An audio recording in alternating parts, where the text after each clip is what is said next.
وعلیکم السلام ورحمۃ اللہ وبرکاتہ۔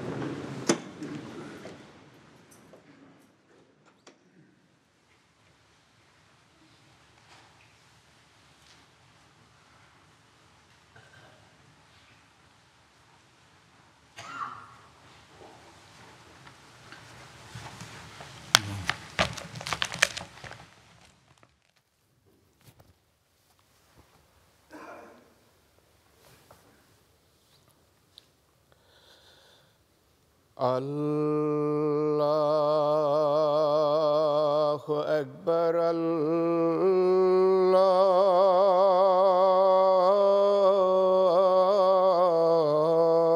اللہ اکبر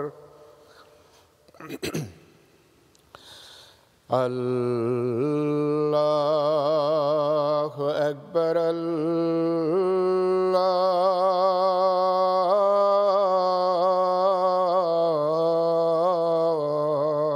اکبر اشہد ان لا الہ الا اللہ اشہد ان لا الہ الا اللہ اشہد ان محمدا رسول اللہ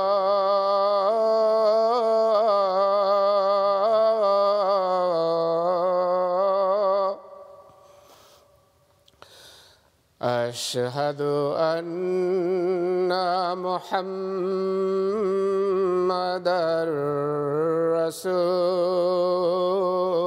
رسول اللہ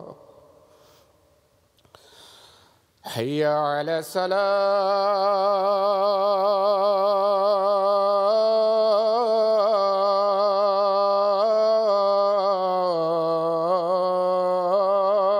الصلاۃ حی علی الصلاۃ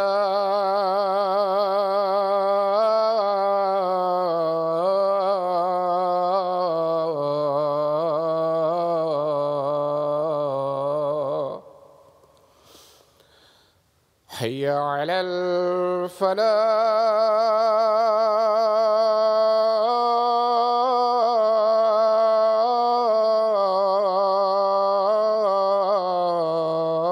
الفلاح حی علی الفلاح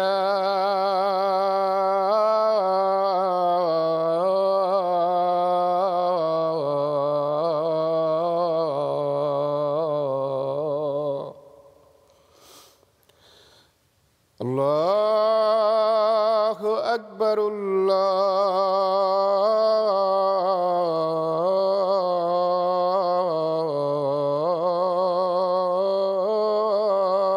اکبر لا الہ الا اللہ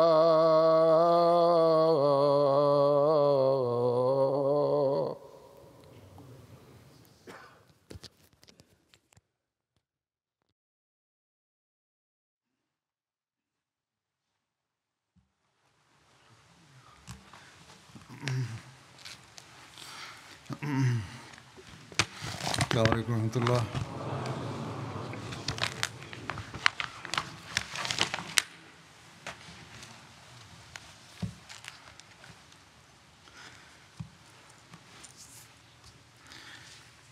أشهد أن لا إله إلا الله وحده لا شريك له وأشهد أن محمدا عبده ورسوله أما بعد فأعوذ بالله من الشيطان الرجيم بسم الله الرحمن الرحيم الحمد لله رب العالمين الرحمن الرحيم مالك يوم الدين إياك نعبد وإياك نستعين اهدنا الصراط المستقيم صراط الذين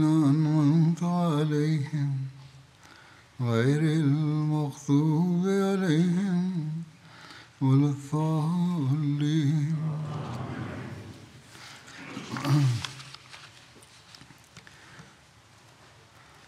کل 20 فروری تھی. یہ دن جماعت میں پیشگوئی مسلم موت کے حوالے سے جانا جاتا ہے. اس دن یا اس حوالے سے ان دنوں میں آگے پیچھے پیشگوئی مسلم موت کے جماعتوں میں جلسے بھی ہوتے ہیں. یہ حضرت مسیح موعود علیہ السلام کی ایک لمبی پیشگوئی ہے جس میں ایک بیٹی کی پیدائش اور اس کی خصوصیات کا ذکر ہے. 20 فروری 1886 کو اس کو اشتہار کی صورت میں شائع کیا گیا. اس پیشگوئی میں لڑکے کی خصوصیات کے بارے میں الہامی الفاظ کا ایک حصہ اس طرح سے ہے کہ وہ سخت ذہین و فہیم ہوگا، اور پھر ہے کہ علوم ظاہری و باطنی سے پر کیا جائے گا. اور اللہ تعالیٰ نے اس کے مطابق حضرت مسیح موعود علیہ السلام کو بیٹا عطا فرمایا جو ان خصوصیات کا حامل تھا، جن کا نام حضرت مرزا بشیر الدین محمود احمد تھا. ان کو مسلم موعود بھی کہا جاتا ہے.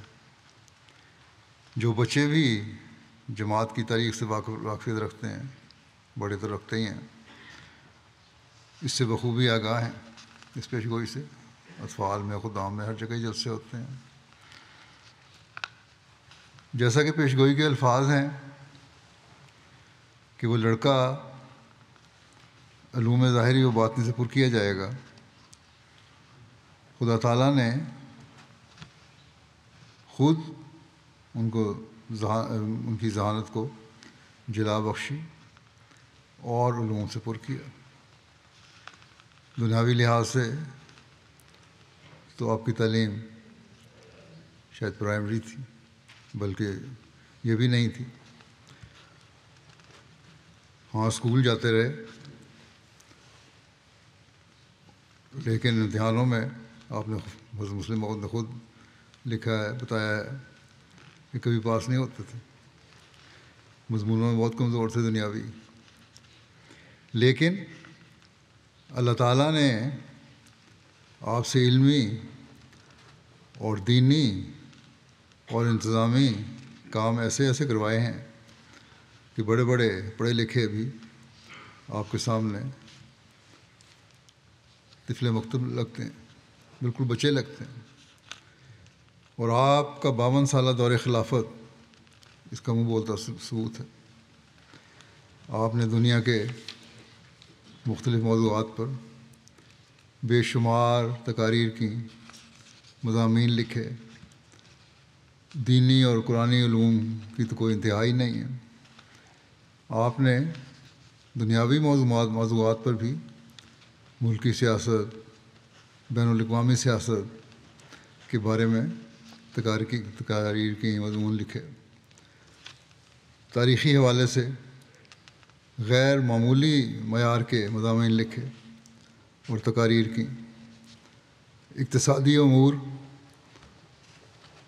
اور دنیا کے مختلف نظاموں، سوشلزم، کمیونزم، کیپٹلزم کے بارے میں بھی ان کا تجزیہ کیا اور ایک تقریر کی، بعد میں کتابی صورت میں بھی چھپ گئی. یہ جماعت کے لٹریچر میں موجود ہے. حتیٰ کہ عسکری معاملات فوجی معاملات اور سائنسی اور علمی موضوعات پر بھی علم و معرفت کی وہ باتیں بیان فرمائیں کہ انسان کی عقل دنگ رہ جاتی ہے۔ بہت سی تقاریر آپ نے غیروں کے سامنے کی اور وہ ان کی گہرائی اور معرفت کی تعریف کی بغیر نہیں رہ سکے۔ ہزاروں صفحات پر یہ مضامین اور تقاریر حاوی ہیں۔ مختصر وقت میں ان کی تفصیل بیان کرنا ممکن نہیں، بلکہ صرف تعارف بھی ممکن نہیں ہے۔ نمونتاً میں چند نمونے یہاں پیش کروں گا جو صرف تعارف پر مبنی ہیں۔ اسلام کا اقتصادی نظام، نظام نو، اسلام میں اختلافات کا آغاز، یہ موضوعات ایسے ہیں جن کا اکثر جماعت میں ذکر ہوتا ہے۔ ان سے ہٹ کر بعض دوسرے مضامین جو ہیں عموماً لوگوں کے سامنے نہیں آتے، ان کا تعارف میں پیش کروں گا۔ آپ نے ترکی کا مستقبل اور مسلمانوں کا فرض کے نام پر ایک مشورہ دیا اور اس پر تبصرہ کیا، اور یہ 1919 کی بات ہے، یعنی آپ کی خلافت کے ابتدائی دور کی۔ اس کا خلاصہ یا تعارف یہ ہے کہ اتحاد ملت کے ہر موقع سے پوری طرح فائدہ اٹھانے کے لیے حضور نے ایسے وقت میں جب کہ ترکیہ حکومت خطرے میں تھی، نہایت مدبرانہ رہنمائی کرتے ہوئے 18 ستمبر 1919 کو یہ کتاب تحریر فرمائی۔ مختلف خیال مسلمانوں کے اتحاد و اجتماع کے لیے آپ نے یہ رہنما اصول بیان فرمایا کہ میرے نزدیک اس جلسے کی بنیاد صرف یہ ہونی چاہیے کہ جلسہ ہونا تھا وہاں ترکی حکومت کے حق میں، کہ ایک مسلمان کہلانے والی سلطنت کو ہٹا دینا یا ریاستوں کی حیثیت دینا ایک ایسا فعل ہے جسے ہر ایک فرقہ جو مسلمان کہلاتا ہے ناپسند کرتا ہے، اور اس کا خیال بھی اس پر گراں گزرتا ہے۔ پھر ہم نے یہ بھی فرمایا کہ ترک سلطنت اور مرکز اسلام حجاز کے متعلق جو میری رہنمائی ہے وہ اس طرح ہے۔ آپ لکھتے ہیں کہ عرب کی غیرت ایک قومی جوش مار رہی ہے اور اس کی حریت کی رگ پھڑک رہی ہے۔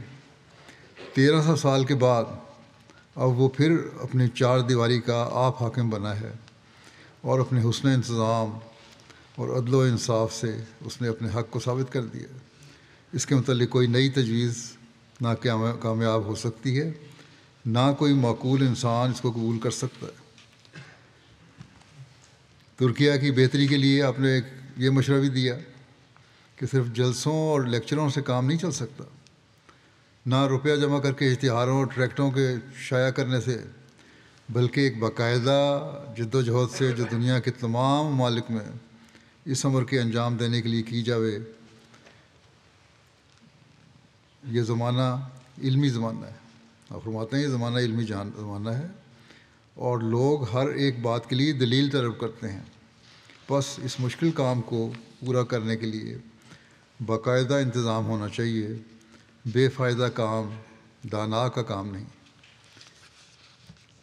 یہی بات آج بھی مسلمانوں کو سوچنی چاہیے۔ یہ تو صرف ترکی حکومت سے تعلق تھا اس زمانے میں، آج پہلے سے بڑھ کر مسلمان دنیا اور عرب دنیا کو اس پر توجہ دینے کی ضرورت ہے کہ صرف نعرے لگانے سے، میٹنگیں کرنے سے کام نہیں بنے گا، عملی اقدام اٹھانے پڑیں گے۔ ترکوں یا اسلام کے خلاف بغض و تعصب کی وجہ بیان کرتے ہوئے آپ نے فرمایا کہ آباء و اجداد سے ان کے دل میں، یعنی اسلام مخالف لوگوں کے دلوں میں، اسلام کی نسبت اس قدر بدظنیاں بٹھائی گئی ہیں کہ وہ اسلام کو ایک عام مذہب کے طور پر خیال نہیں کرتے، بلکہ ایک ایسی تعلیم خیال کرتے ہیں جو انسان کو انسانیت سے نکال کر جانوروں اور وہ بھی وحشی جانور بنا دیتی ہے۔ اسلام کے سوا دوسرے مذاہب سے وہ دوڑتے نہیں، مگر قابل نفرت سمجھتے ہیں۔ مگر اسلام سے وہ خوف کھاتے ہیں، یعنی جو اسلام مخالف لوگ ہیں، اس کی ترقی کو تہذیب و شائستگی کے راستے میں روک ہی نہیں خیال کرتے، بلکہ خود انسانیت کے لیے اسے مہلک یقین کرتے ہیں۔ اور آج کل تو اس پر پہلے سے زیادہ زور دیا جا رہا ہے۔ ہر جگہ، ہر ملک میں جو رائٹ ونگ ہے یا دوسرے ہیں، وہ اسلام کے خلاف بڑی مہم چلا رہے ہیں، مسلمانوں کے خلاف مہم چلا رہے ہیں۔ اس صورتحال کی تبدیلی کے لیے رہنمائی یہ فرمائی کہ مسلمان اپنی غلطی سے تائب ہو کر خدا تعالیٰ کی طرف رجوع کریں اور خود اسلام کو سمجھیں اور اس کی حقیقت سے آگاہ ہوں اور دوسروں کو آگاہ کریں، تاکہ وہ نکبت و ادوار جو اس وقت مسلمانوں پر آ رہا ہے وہ دور ہو۔ اگر مذہب کی خاطر انہوں نے تبلیغ نہیں کی، اگر خدا کے حکموں کے متحد انہوں نے اس بے نظیر تعلیم کو دنیا کے سامنے پیش نہیں کیا، عملاً تو یہی ہوا نا، اسلام نے کب پیش کیا؟ تو اب اپنی حیات کے قیام کے لیے ہی کچھ کوشش کریں، زندہ رہنا ہے اس کے لیے کچھ کوشش کریں، کیونکہ ان کی زندگی اور اسلام کی تبلیغ دونوں لازم و ملزوم ہو گئے ہیں۔ بس یہی اصول آج بھی مسلمانوں کو اپنانے کی ضرورت ہے، نہیں تو اسلام مخالف دنیا مسلمان ممالک کے گرد گھیرا تنگ کرتی چلی جائے گی اور کر رہی ہے۔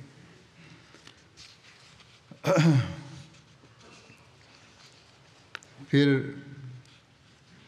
ایک موقع پیدا ہوا آل پارٹیز کانفرنس کا۔ اس پر آپ نے آل پارٹیز کانفرنس کے پروگرام پر ایک نظر کے عنوان سے ہدایات دیں۔ یہ پمفلٹ حضور نے آل انڈیا مسلم پارٹیز کانفرنس کے اجلاس میں پیش کرنے کے لیے 13 جولائی 1925 کو تحریر فرمایا۔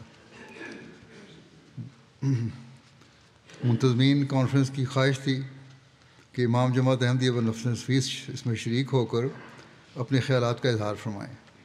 حضرت مسلم موعود نے تحریر فرمایا کہ میں خود اس میں شمولیت سے معذور ہوں، لیکن اپنے نمائندوں کے ذریعے سے اپنے خیالات پیش کر دیتا ہوں۔ اس پمفلٹ میں حضور نے سب سے پہلے اسلام کی مذہبی اور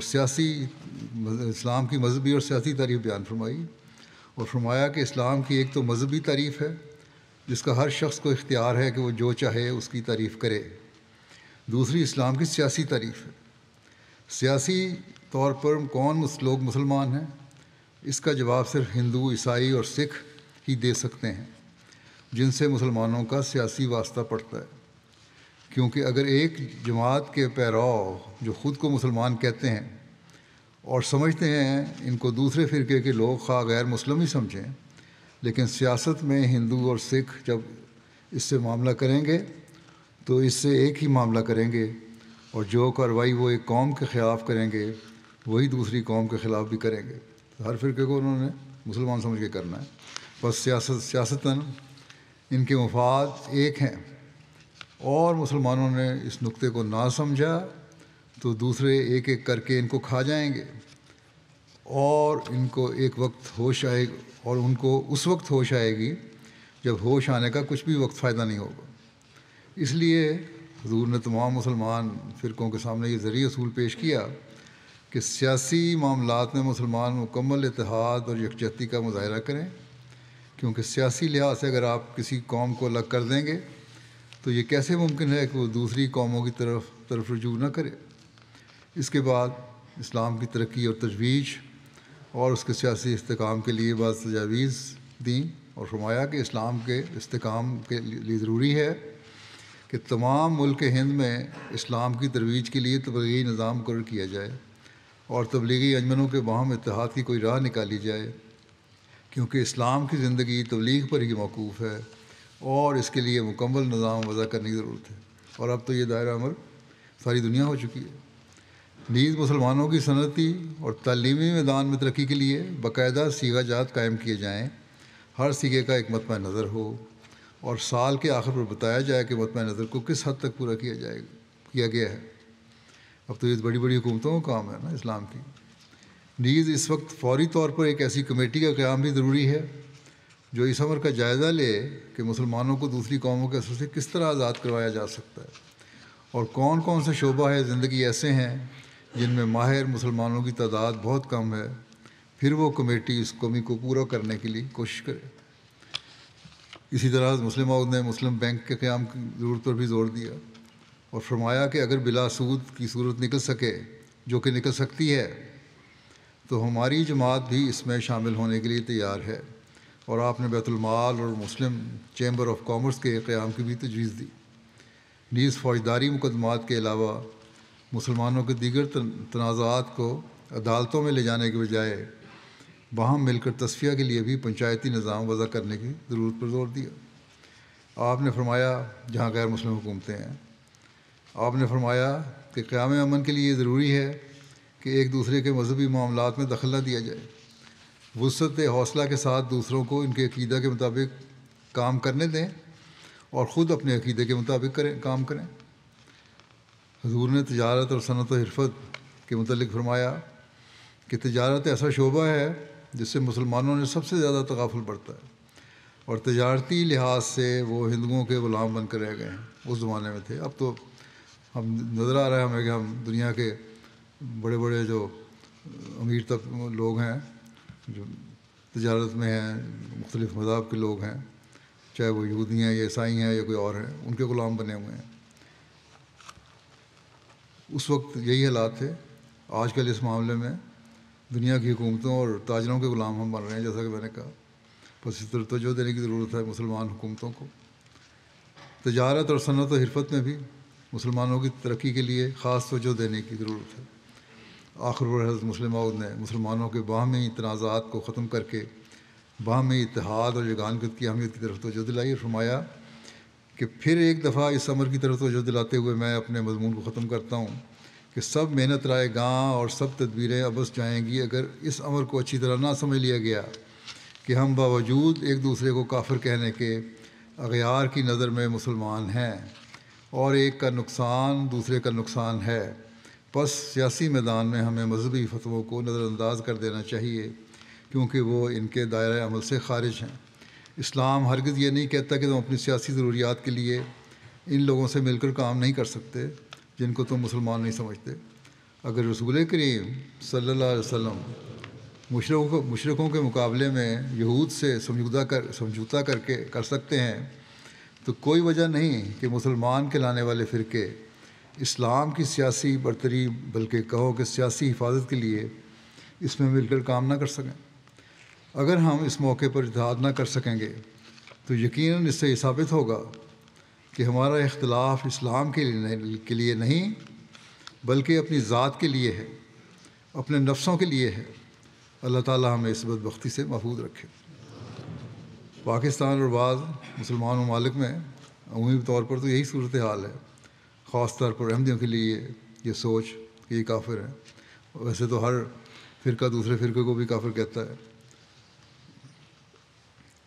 اور غیر مسلم دنیا میں اسی وجہ سے جو ہے غلط تاثر پیدا ہو رہا ہے، وہ نقصان پہنچا رہی ہے مسلمانوں کو۔ بس اس نقطے کو آج بھی مسلمان حکومتوں کو اور مسلمانوں کو سمجھنے کی ضرورت ہے۔ ہندوستان کے حالات کے بارے میں اس وقت جو تھے پاک و ہند ایک گول میز کانفرنس ہوئی تھی اور مسلمانوں کی نمائندگی کا سوال اس میں اٹھا تھا۔ حکومت برطانیہ نے ہندوستان کی آزادی کے جائزے کے لیے ایک کمیشن مقرر کیا تھا جس نے ہر 10 سال بعد جائزہ لینا تھا کہ کس حد تک یہ لوگوں کو اختیار دیے جا سکتے ہیں کہ وہ علیحدہ حکومت قائم کریں۔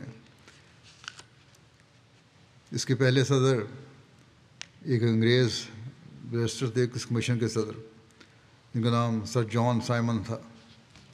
بہرحال اس کمیشن اور ان فیصلوں پر مختلف وقتوں میں بحث کی جاتی رہی، اور حضرت مسلم عہد نے مختلف وقتوں میں رہنمائی فرماتے ہوئے اپنی تفصیلی خیالات بھی پیش کیے اور مسلمانوں کی رہنمائی بھی کی۔ اس سلسلے میں ایک گول میز کانفرنس ہوئی جس کی تفصیل کا ہماری تاریخ میں کے حوالے سے حضرت مسلم موت کے حوالے سے ذکر ملتا ہے۔ حکومت برطانیہ کے قائم کردہ کمیشن کی رپورٹ اہل ہند کی توقعات پر پوری نہ اتری، اس لیے وہ انہیں قبول نہ تھی۔ ان حالات میں حکومت کی طرف سے گول میز کانفرنس کے انعقاد کا اعلان ہوا۔ اس کی تفصیل اس طرح ہے، تاکہ برطانیہ اور ہندوستان کے نمائندگان ایک جگہ جمع ہو کر ہندوستان کے سیاسی ارتقاء کے بارے میں غور و فکر کر سکیں۔ اس موقع پر حضور نے مسلمانوں کی رہنمائی کے لیے فوری طور پر یہ مضمون تحریر فرمایا اور انہیں نصیحت کی کہ وہ باہمی تفرقہ اور اختلافات کو ترک کر دیں اور قومی مفاد کی خاطر اتفاق اور اتحاد سے کام کریں۔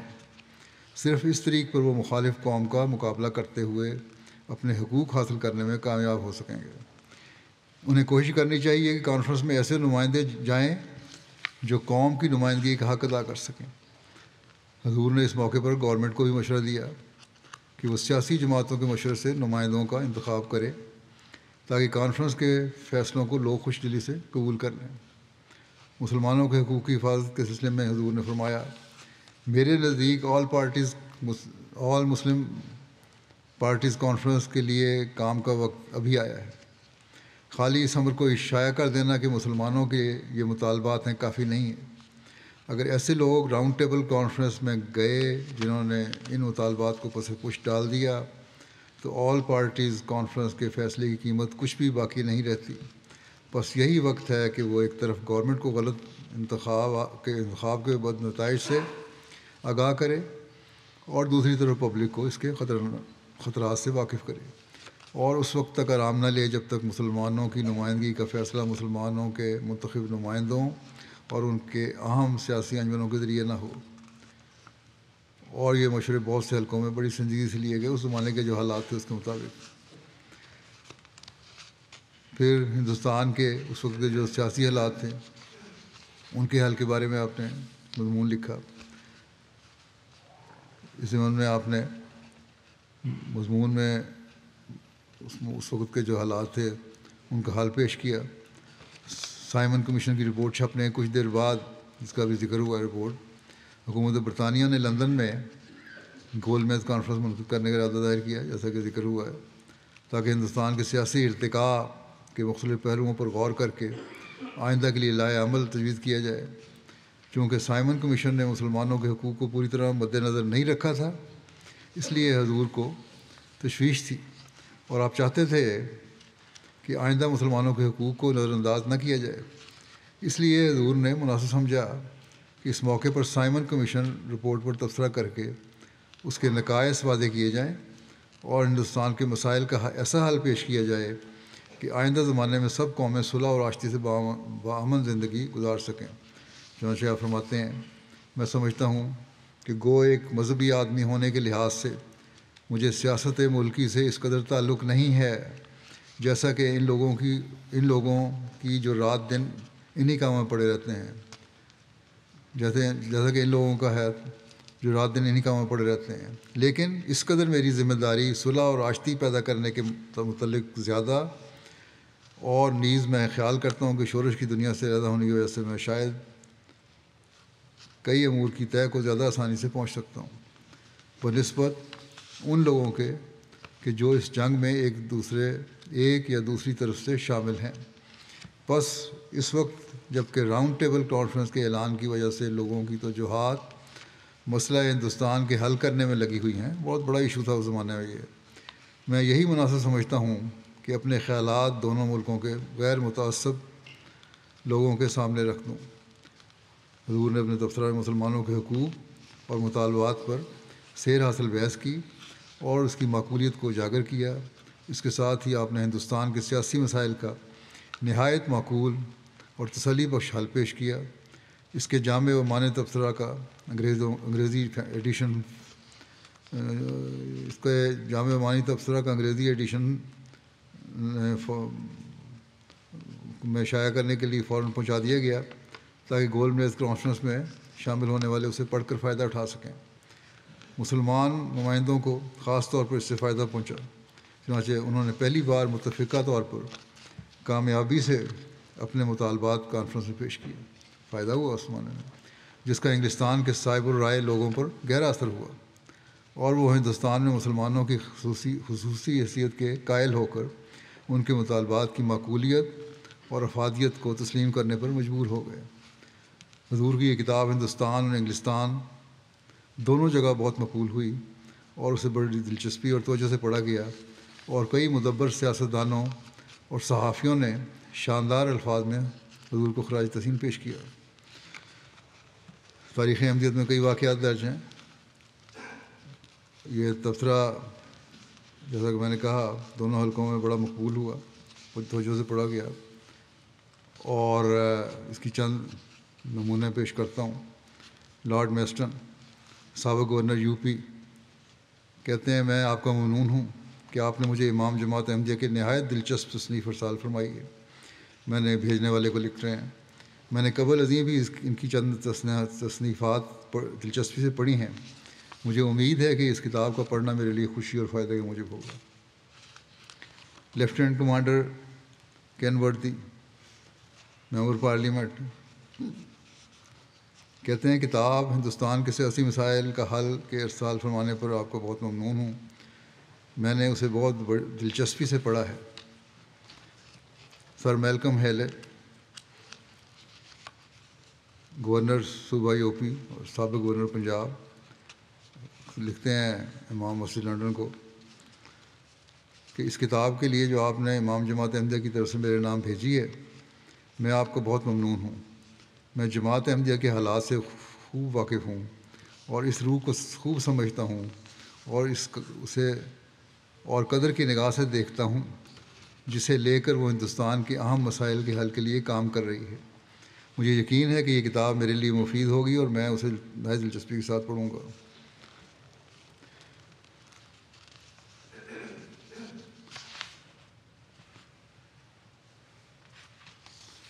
پھر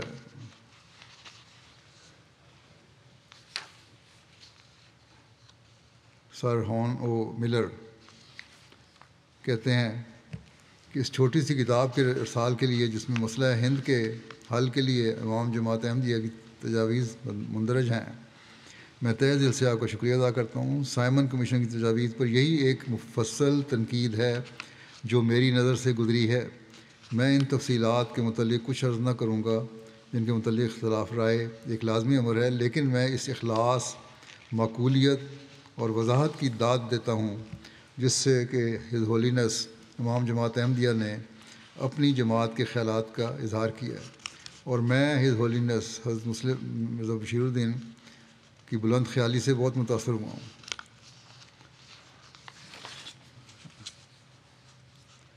پھر آنریبل پیٹرسن CSICI کتاب کہتے ہیں، کتاب ہندوستان کے سیاسی مسائل کا حل کے ارسال کا بہت شکریہ۔ مجھے ابھی تک اس کے ختم کرنے کی فرصت نہیں ملی، امید ہے کہ چند دنوں میں ختم کر لوں گا، لیکن جس قدر میں نے پڑھا ہے اس سے ضرور اس قدر ظاہر ہوتا ہے کہ تصنیف موجودہ گتھی کے سلجھانے کے لیے ایک دلچسپ اور قابل قدر کوشش ہے۔ مسلمانوں کا نقطہ نظر اس میں بہت وضاحت سے پیش کیا گیا ہے۔ امید ہے کہ میں ملوں گا، آگے لکھ رہے ہیں بھیجنے والے کو۔ ڈاکٹر ضیاء الدین صاحب علی گڑھ کے ہیں، یہ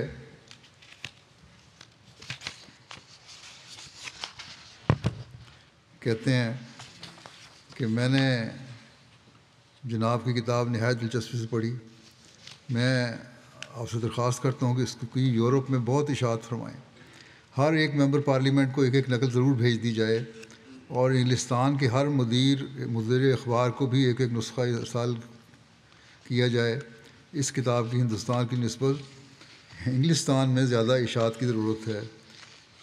جناب نے اسلام کی ایک اہم خدمت انجام دی ہے۔ اب یہ غیر احمدی لکھ رہے ہیں کہ اسلام کی خدمت انجام دی ہے، اور یہاں کہتے ہیں غیر احمدی غیر مسلم ہے احمدی۔ سیٹھ حاجی عبداللہ ہارون صاحب MLA کراچی کہتے ہیں، میری رائے میں سیاست کے باب میں جس قدر کتابیں ہندوستان میں لکھی گئی ہیں، ان میں کتاب ہندوستان کے سیاسی مسائل کا حل بہترین تصانیف میں سے ہے۔ علامہ ڈاکٹر سر محمد اقبال لکھتے ہیں کہ تبصرے کے چند مقامات کا میں نے مطالعہ کیا ہے، نہایت عمدہ اور جامع ہے۔ اخبار انقلاب لاہور نے لکھا، جناب مرزا صاحب نے اس تبصرے کے ذریعے سے مسلمانوں کی بہت بڑی خدمت انجام دی ہے۔ یہ بڑی بڑی اسلامی جماعتوں کا کام تھا جو مرزا صاحب نے انجام دیا۔ اخبار سیاست لاہور لکھتا ہے کہ مذہبی اختلافات کی بات چھوڑ کر دیکھیں تو جناب مرزا بشیر الدین محمود احمد صاحب نے میدان تصنیف و تالیف میں جو کام کیا ہے وہ بلحاظ ضخامت و افادہ ہر تعریف کا مستحق ہے، اور سیاست میں اپنی جماعتوں کو عام مسلمانوں کے پہلو چلانے میں آپ نے جس اصول عمل کی ابتدا کر کے اس کو اپنی قیادت میں کامیاب بنایا ہے، وہ بھی ہر منصف مزاج مسلمان اور حق شناس انسان سے خراج تحسین وصول کر کے رہتا ہے۔ آپ کی سیاسی فراست کا ایک زمانہ قائل ہے، کہتا ہے کہ آپ کی سیاسی فراست کا ایک زمانہ قائل ہے، اور نہرو رپورٹ کے خلاف مسلمانوں کو مجتمع کرنے میں، سائمن کمیشن کے روبرو مسلمانوں کا نقطہ نظر پیش کرنے میں، مسائل حاضرہ پر اسلامی نقطہ نگاہ سے مدلل بحث کرنے اور مسلمانوں کے حقوق کے استدلال سے مملوک کتابیں شائع کرنے کی صورت میں آپ نے بہت ہی قابل تعریف کام کیا ہے۔ زیر بحث کتاب سائمن رپورٹ پر آپ کی تنقید ہے، جو انگریزی زبان میں لکھی گئی ہے، جس کے مطالعے سے آپ کی وسعت معلومات کا اندازہ ہوتا ہے۔ آپ کا طرز بیان سلیس اور قائل کر دینے والا ہوتا ہے، آپ کی زبان بہت شستہ ہے۔ یہ تھے کچھ تبصرے۔ پھر دنیا کی موجودہ بے چینی کا اسلام کیا علاج پیش کرتا ہے، اس بارے میں بھی آپ نے لکھا۔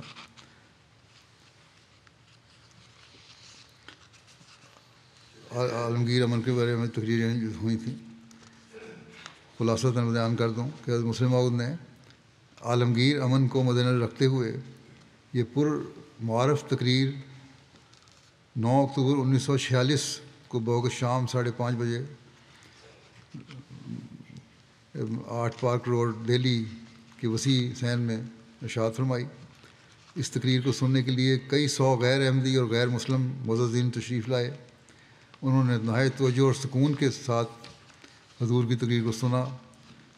پہلی دفعہ مورخہ 15 اپریل 1961 کو الفجر میں شائع ہوئی تھی۔ بہرحال اس تقریر کے بارے میں اخبار تیج دہلی نے اپنے 14 اکتوبر 1946 کی اشاعت میں حسب ذیل نوٹ شائع کیا کہ احمدیوں کے امام حضرت مرزا بشیر الدین محمود احمد نے تقریر کرتے ہوئے بتایا کہ امن اور شانتی کا مسئلہ اتنا ہی پرانا ہے جتنا کہ خود انسان، کیونکہ انسانی فطرت کے ساتھ اس کا نہایت گہرا تعلق ہے۔ اگر اس کا قیام مطلوب ہے تو اس کے لیے جذبہ دشمنی اور نفرت کو ختم کرنا پڑے گا۔ مسئلہ سیاسی نہیں ہے بلکہ اخلاقی ہے، اور اگر ہم خدا کی خدائی سے باخبر ہوں اور روٹی کا پیار، لالچ وغیرہ کو چھوڑ دیں تو اس کے بعد ہم میں نفرت اور لالچ کے بجائے برادری اور محبت کے جذبات پیدا ہو سکتے ہیں۔ مذہبی دنیا کے اختلافات ختم ہو سکتے ہیں بشرطے کہ ہم ایک دوسرے کے جذبات کا احترام کرنا سیکھیں۔ مذہبی دنیا کے اختلافات ختم ہو سکتے ہیں بشرطے کہ ہم ایک دوسرے کے جذبات کا احترام کرنا سیکھیں اور اپنے اندر قوت برداشت پیدا کریں۔ جس طرح مذہبی معاملات میں تحمل کی ضرورت ہے، ٹھیک اسی طرح دنیا داری کے معاملات میں بھی اس کا ہونا لازمی ہے۔ مسلمانوں اور ہندوؤں کے زمانے میں بھی کافی تھا مسئلہ، عیسائیوں کے ساتھ بھی تھا۔ فرمایا کہ ہمیں قومیت اور رنگ کے جھگڑوں کو ختم کر کے عالمگیر برادری کا جذبہ پیدا کرنا چاہیے۔ تو یہ مختصر تعارف تھا اس مضمون کا۔ پھر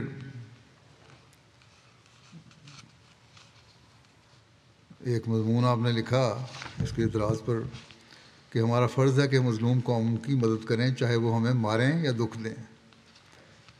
دہلی کے اخبار کے بیان پر یہ تبصرہ تھا۔ دہلی کے اخبار نے لکھا تھا کہ احمدی پاکستان کی حمایت کر رہے ہیں، حالانکہ ان کے ساتھ دوسرے مسلمانوں نے اچھا سلوک نہیں کیا۔ بھڑکا رہا ہے احمدیوں کو کہ احمدی پاکستان کی حمایت کرتے ہیں، حالانکہ مسلمانوں سے اچھا سلوک نہیں کرتے۔ جب پاکستان بن جائے گا، پھر یہ لکھتا ہے کہ جب پاکستان بن جائے گا تو مسلمان پھر ان کے ساتھ وہی سلوک کریں گے جو کابل میں ان کے ساتھ ہوا تھا، اور اس وقت احمدی کہیں گے کہ ہمیں ہندوستان میں شامل کر لو۔ یہ اخبار نے تبصرہ کیا۔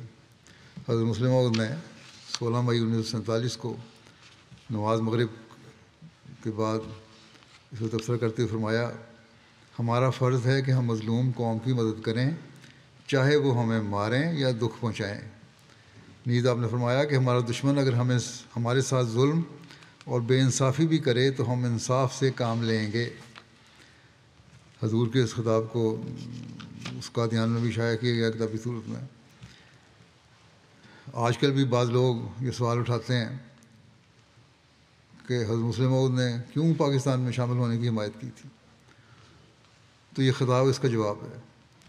اس وقت کے حالات مسلمانوں کی مدد کی ضرورت تھی، اور جماعت ہمیشہ مسلمانوں کی مدد کے لیے صف اول میں ہے۔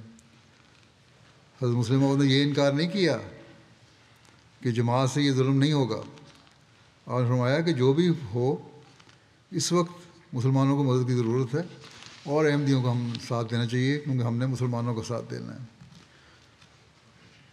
پاکستان کے مستقبل کے بارے میں آپ نے ایک لیکچر دیا، اس کا خلاصہ یہ ہے کہ حضرت مسلم موعود نے پاکستان کے معرض وجود میں آنے کے بعد پنجاب کے دارالحکومت لاہور میں پاکستان کے مستقبل کے موضوع پر بصیرت افروز لیکچر فرمایا، جس میں لاہور کے بڑے بڑے دانشور، اسکالرز اور اہل علم حضرات شامل ہوئے، اور ان لیکچرز میں اپنی پسندیدگی کا اظہار کیا۔ پہلے 5 لیکچرز مینارڈ ہال لاہور اور چھٹا لیکچر یونیورسٹی ہال لاہور میں ارشاد فرمایا۔ یہ کہتے ہیں اس لیکچر میں جو ہے زیر نظر لیکچر ہے 7 دسمبر 1947 کو مینارڈ ہال لاہور میں ارشاد فرمایا، مگر وقت کی کمی کے باعث اس مضمون کے کئی حصے بیان کرنے سے رہ گئے تھے، لہذا حضرت مسلم موعود نے اپنی یادداشت پر اس مضمون کو افادہ عام کرنے کے لیے الفضل میں شائع کرایا بعد میں، جو 9 دسمبر 1947 کے روزنامہ الفضل جو لاہور سے شائع ہوتا تھا اس میں شائع ہوا۔ حضور نے اپنے اس خطاب میں نباتی، زرعی، حیوانی اور مانوی دولت کے لحاظ سے پاکستان کو کیسے ترقی دی سکتی ہے اس کے ذریعے اصول بنتائے تجاویز دیں اور مشوروں سے نوازا۔ بڑا مشہور ہوا یہ لیکچر۔ دستور اسلامی یا اسلامی آئین اساسی، اس بارے میں آپ نے اپنے خیالات کا اظہار کیا۔ قادیان سے لاہور ہجرت کے بعد پاکستان کے مستقبل کے موضوع پر جو لیکچر دیے آپ نے، یہ لیکچر ان میں سے آخری لیکچر ہے جو حضور نے یونیورسٹی ہال لاہور میں، ان کے سے پہلا ذکر ہو چکا ہے، دستور اسلامی یا اسلامی آئین اساسی کے موضوع پر دیا۔ یہ لیکچر افادہ عام کے لیے اس کو شائع کیا گیا 18 فروری 1948 کو ایک مفلٹ کی صورت میں، اور اب بھی انوار العلوم کی جلد 19 میں موجود ہے۔ اس خطاب میں حضور نے دستور اسلامی کی وضاحت کرتے ہوئے اس پہلو پر روشنی ڈالی کہ پاکستان میں کس قسم کا آئین یا دستور نافذ ہونا چاہیے۔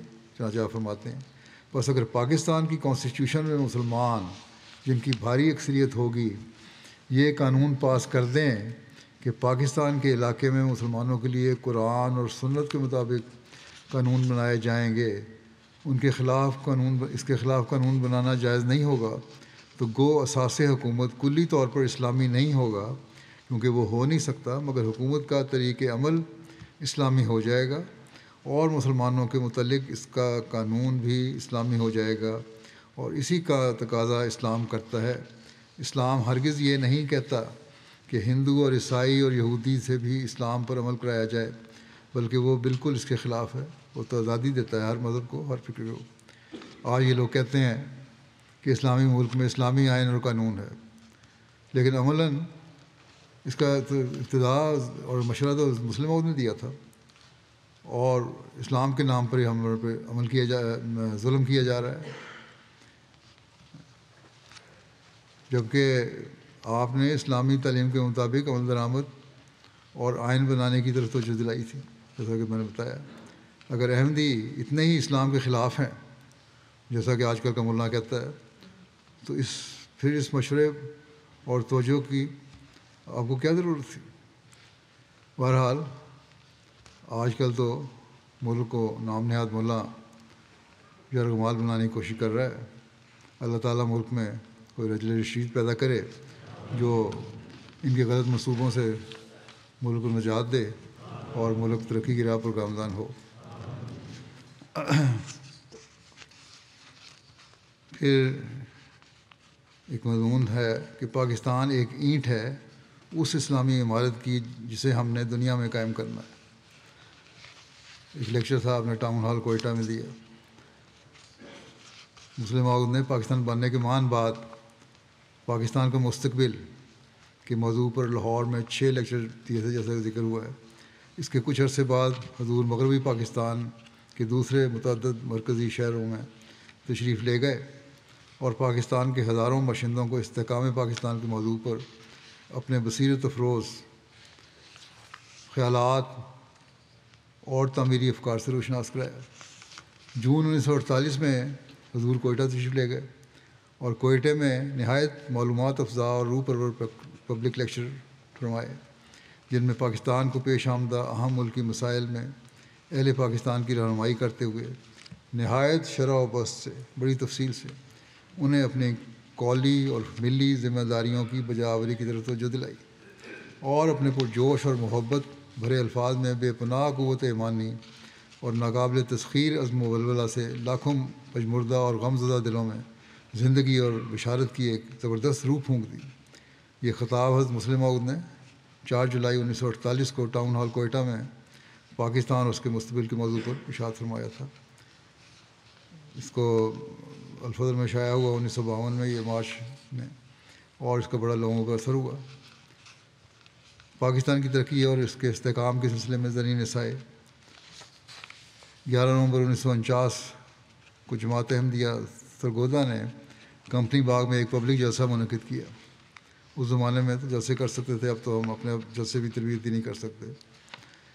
یہ جلسہ اس لحاظ سے ایک ممتاز خصوصیت کا حامل تھا کہ اس میں پہلی بار حضرت مسلم عہد نے سرگودا اور مضافات کے ان ہزارہا احمدی اور غیر احمدی احباب کو جو اس تقریب میں شمولیت کی تشریف لائے ہوئے تھے اپنی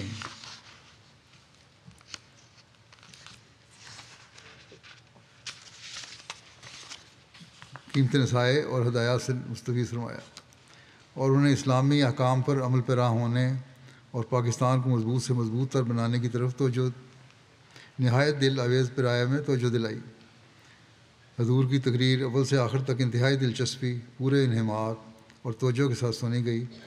حضور نے پاکستان کی حفاظت و سلامتی کا خیال رکھنے کی طرف توجہ دلاتے ہوئے فرمایا, ہم نے خود کہا تھا کہ خدایا ہمیں یہ ملک دے, اب اس کو صحیح طور پر قائم رکھنا اور اسے ترقی دینا ہمارے ہاتھ میں ہے.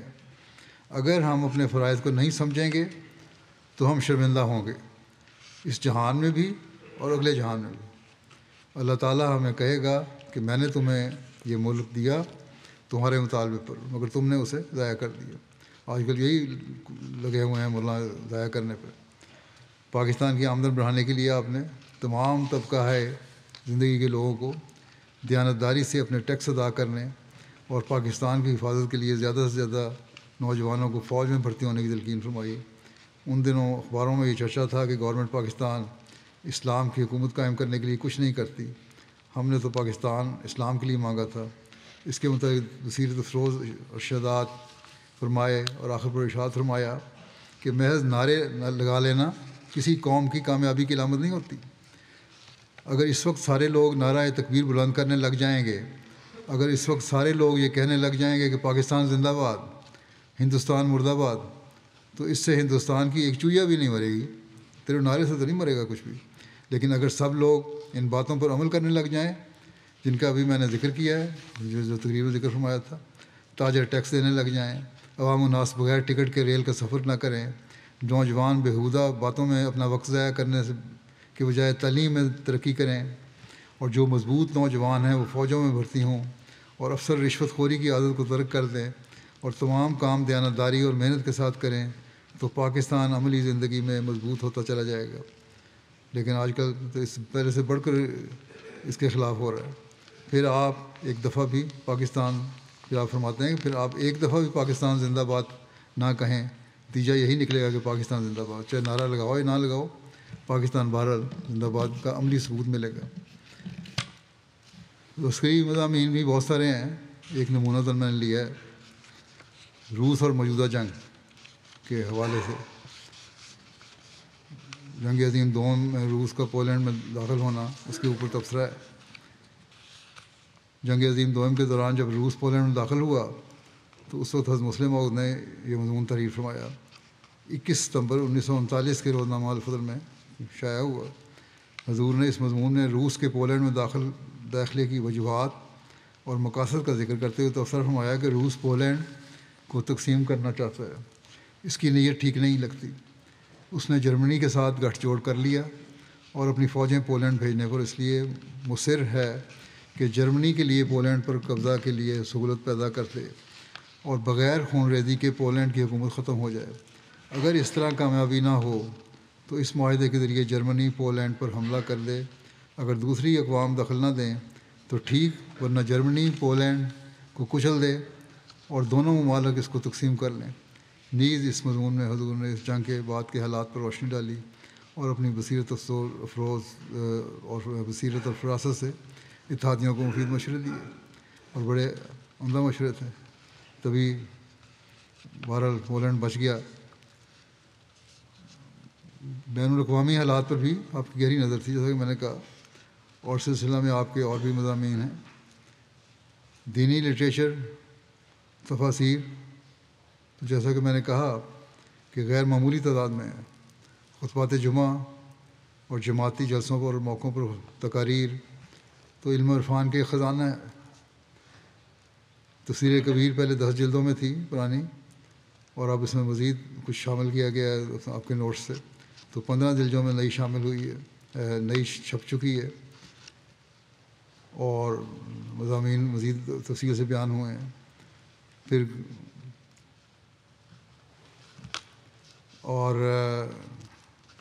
مزید صورتوں کی تفسیر بھی بعض نوٹس آپ کے ملے ہیں جن کا جائزہ لیا جا رہا ہے۔ شاید جب ان کو شائع کیا جائے تو اس کی بھی 30 جلدیں بن جائیں گی، کیونکہ 30,000 صفحات ہیں۔ بس اللہ تعالیٰ نے حضرت مسیح علیہ السلام سے پیش گوئی میں جو وعدہ فرمایا تھا، اسے ہر پہلو سے حضرت مرزا بشیر الدین محمود احمد نے پورا ہوتا دکھایا ہے۔ چند مثالیں میں نے ابھی آپ کو دی ہیں۔ اس آپ کے علم و عرفان کے اس لٹریچر کو ہمیں پڑھنے کی بھی کوشش کرنی چاہیے، اور بہت ساری ایسی باتیں ہیں جو آج کل کے حالات میں بھی منطبق ہو رہی ہیں اور اس سے ہم فائدہ اٹھا سکتے ہیں۔ اس لیے اللہ تعالیٰ توفیق دے۔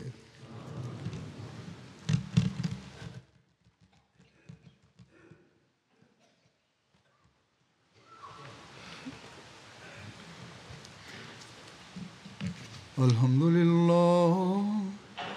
للہ نحمده ونستعینه ونستغفره ونؤمن به ونتوکل علیہ ونعوذ باللہ من شرور انفسنا ومن سیئات اعمالنا من يهده الله فلا مضل له ومن يضلل فلا هادي له ونشهد أن لا إله إلا الله ونشهد أن محمدا عبده ورسوله